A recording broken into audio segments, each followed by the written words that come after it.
Welcome, people, to the second video in this series. Right now, we're going to talk about the industrialization and the Gilded Age.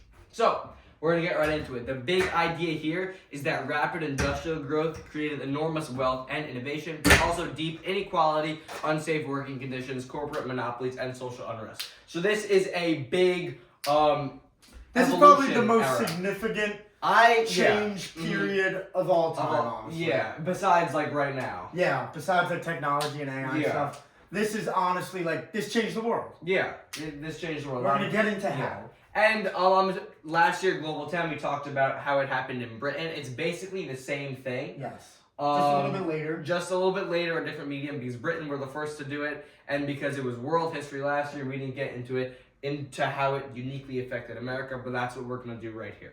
So, we're going to start with the causes of the Industrial Revolution, write down causes. And Tim didn't do that much with us, but I remember Mold did it with us last year. No, we should have done Mold for this one.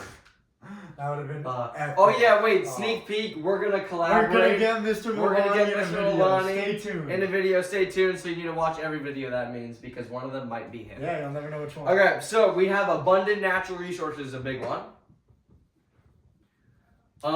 You have abundant labor, especially immigrants in this case, a lot of Irish immigrants, and such. Lots of labor. This is very big. Railroad networks, transportation is a big thing. You need to be able to get to place, especially last video. We're filming this out of order, but you guys will have learned about the railroads and how that connected the West.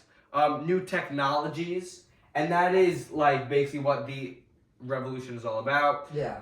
And government policies will be a big thing. So this causes as much as it is really just aspects of the Industrial Revolution. Yes. And as a result of all these, we have the rise of industrial capitalism. Yes. So capitalism, anything we've seen before. In brief terms, if you don't know, is just kind of open markets, free markets. Everyone's able to get a job, start a company, invest in a company. You're able to handle your own wealth. So it gave a lot of opportunity, but then on the other hand, a lot of people got exploited. Mm-hmm. And that's because it was laissez-faire capitalism, which means government has their hands off. They just allow it to run its course. Mm-hmm. But that will change yes. with the progressive era, which is the next video that we've already recorded. Okay, so first we're going to talk about monopolies and trusts. You can think of that as the same thing. Trust might be a little confusing because you don't think of it in that way. But when you think of a trust, just think of a monopoly or like a really big business. Now, the definition of those terms are corporations that eliminated competition and controlled prices. So this is how this works. I am a very successful businessman. What do I sell? You sell sneakers. I sell sneakers. No, that's Tim's example. Really? Yeah. You sell peaches. We sell peaches out of Georgia. I'm sorry. Okay. So we sell peaches. We sell peaches. No, that's a bad. Okay. We sell steam engines. We sell steam engines. And our steam engine company is so rich and wealthy that we were able to buy all of the other steam engine companies. We paid them more than they needed. We got all their companies. But now the thing is... Now when everyone thinks of steam engines, they think of Professor F and E's steam engines. Yes. So now we're able to jack those steam engine prices up. Because you can't buy it anywhere else. You can't buy other Professor People need a steam engine. Because we're the best steam engine people in the business. Yeah. And we're the only ones. We're the only ones. Every other company. We control you. Yes. That's right. You need the steam engine. You'll pay however much I want you to. Okay. So the effect of this is small businesses are crushed, which is kind of bad as like more people are poor now. Increased wealth inequality, as I've just said, and this even influenced politics. I mean, like now we are so high and so rich that now we are on par with some politicians. Yeah, like we have so much power. We have so much power. Was it Carnegie with oil? Carnegie was Standard Oil, yes. Yeah, so Carnegie controlled all the oil. What is the government going to do when they're not getting the oil they need? Carnegie, like just having a resource like that is powerful. Mm-hmm. Okay, but a big response to this, not a response to this in particular, because talks about more economics on like kind of supply and demand Yeah. of capitalism. But we get into a whole nother inequality when it Yeah, comes to the haves and the have-nots, the owners and the workers. I feel like Mr. Mulvaney, I don't want to say did a better job, but he did a very good job of doing this last year. So, as we know, there were the business managers, the people like Carnegie that were rich, wealthy. Yeah. But then, who's making them wealthy? Mhm. It's these laborers, these workers in their factories. These people were getting screwed over. They were working 12-hour days with no breaks, making $2 an hour. They're all 5 years old. Yeah, there's no age restriction. No age. So the reason why this is able to happen is because these workers. There's no laws. There's no laws. There's no other option. Yes. Because this was the norm. Yeah. So every single place did this. So I'm a poor boy. I want to work for the steel company. It's still really bad working conditions and hours. I'm like, okay, I'm going to get a better one, but I'm really not because everyone's doing the same thing. And the worst part is that there's always someone to replace you. There were so many immigrants, there were so many laborers that if you got injured because you were working a 12-hour shift and you were exhausted and you cut your hand because you were sloppy, guess what? You're fired, on to the next guy. Yeah. It doesn't matter. There's nothing you can do about it. So, in response to that, particularly, we have labor unions, which were groups of workers that wanted, because there's power in numbers, right? Yes, of course. I'm a very poor person. I have no power in comparison to if he was one of my workers and he said, hey, I'm going to stop working if you don't pay me better, I'm going to say, okay, get goodbye. the hell out of my office. But when all of my employees come to me and say, we're all going to stop working, then my business is screwed. And we'll see that with strikes later on. So their kind of demands, their wants, right? They became demands in the long run, was an 8-hour workday or just a shorter workday, safer working conditions, higher wages, and a age limit, which means an end to child labor. Just let you write that down. Okay, now the biggest labor union, I feel like the only one that would be mentioned if there was a test about it that you'd have to know, is the Knights of Labor. They were the biggest one, a really good peak. Their peak membership was about 700,000 plus Americans. It included women, African Americans, really every marginalized group was welcome. They saw broad reform of the economic system, as I've said earlier, but they declined after the Haymarket riot and just internal divisions. Because, again, these marginalized groups, I don't want to say didn't like each other, but they really didn't like each other, and that really caused all this. Because they were all competing for the same thing. Yeah. Now, the Haymarket riot, let's talk about it. So, there were a bunch of labor protests, right? And they were mostly peaceful. Of course, they were screaming and yelling and stuff like that, but there were no gunshots fired. Until the Haymarket riot, it wasn't a gunshot, but it was a bomb thrown during a labor protest. Again, we don't know who it is. It's like, shit, shoot. I can't curse. It's okay. Oh, you hit like the grenade thing? Okay, that wasn't tough. Okay. Now, this was a bomb thrown during a labor protest, right? Yeah. And this made, they blame this on the laborers, right? Because it was the laborers' fault in the first place. You guys are radical. Were they the one that threw the bomb? Yes. Maybe, maybe not. We'll never know. We'll never know. I guess we'll never know. But it created like a fear of these rioters and a fear of these Knights of Labor. Yeah, they kind of got labeled as these radicals that are going to do anything for their rights. So it was kind of a bad look for them when they were trying to get change done. No, right? Yeah, no. No.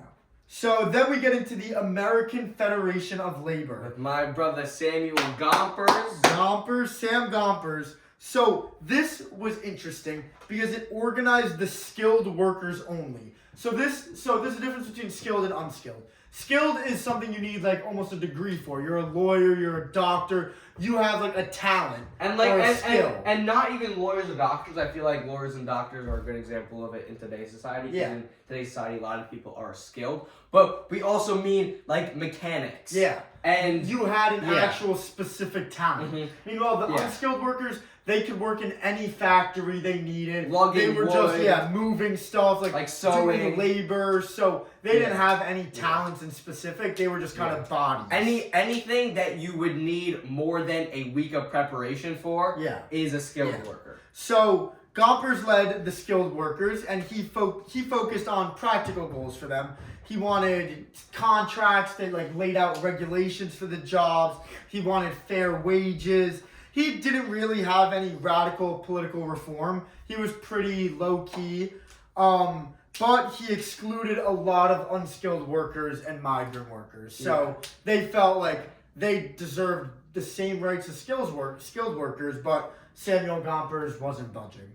Which then leads to the foundation of the Industrial Workers of the World, the IWW, founded in 1905, which organized the skilled and unskilled workers. So now they were coming together as one. So they believed in class struggle. They believed that they were all struggling together, and it was because of a lot of the pay gap and the wage gap and now the wealth gap that was being created. So, sorry.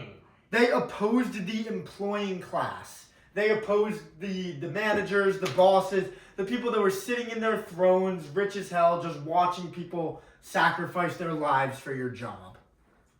So now we move on to the populist movement. Okay, so populism. It definitely has similarities to the labor unions, but it is not the same thing. Populism is more agricultural. When you think of populism, you should think of the West, you should think of the South. You should not think industry, you should think poor farmers. Now, poor farmers own their own land, they just can't do much with it. When we have labor unions, they don't own their own land, and they are subject to their owner or their employer. Now, the cause of the populist movement was farmers that were trapped in debt. Did you explain the populist movement? One way to do that. Oh, okay, sorry. Now, farmers were trapped in debt because due to inflation, a bunch of other things, high railroad rates skyrocketed, imports, exports skyrocketed. Really because of this industrial revolution, farmers weren't getting as much credit for their work. Also, there was deflation under the gold standard, which meant that. So the U.S. dollar. I don't want to do a whole economics. It's fine. Okay, the U.S. dollar was backed by gold, but there's not a lot of gold, so farmers wanted it to get backed by silver too. I think that was a great dumb way of explaining it. Okay, done. Omaha platform, do you know? Let me see. Oh yeah, this is more about like the gold and the silver. This I don't think you'll really have to know on the test, but just to like kind of talk about it, it was the Omaha platform, which was like a list of demands almost. So they wanted graduated income tax. They wanted. They want a direct election for senators. They got that. Nationalized railroads. They got that. Break up corporate control over economy. Brief summary. So now we get into William Jennings Bryan. Oh, you got it? You want it? Okay, William Jennings Bryan. My brother. Was a politician. Now, the Populism was a movement as well as a political party. Yes. So, William Jennings Bryan. See again in the progressive era. William Jennings Bryan was a Republican or Democrat? I need to look that up. William Jennings Bryan Party.